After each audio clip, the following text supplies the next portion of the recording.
বিকালের দিকে ভাবলাম একটু বাইরের দিক থেকে ঘুরে আসি। তারপর সন্ধ্যাবেলা দিদি চাট করে মুড়ি মাখিয়ে দিল।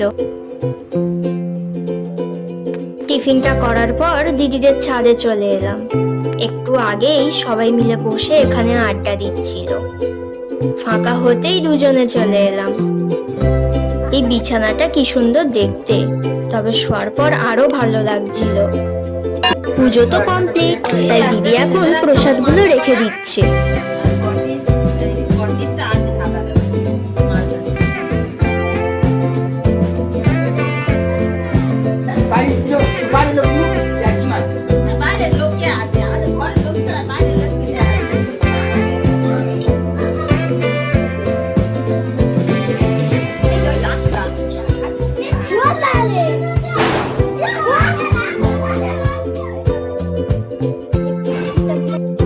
দিদি ঠাকুর ঘরে একটা আলপনা দেওয়ার কথা বলছিল, তাই ভাবলাম এখন আলপনাটা দিয়ে দিই।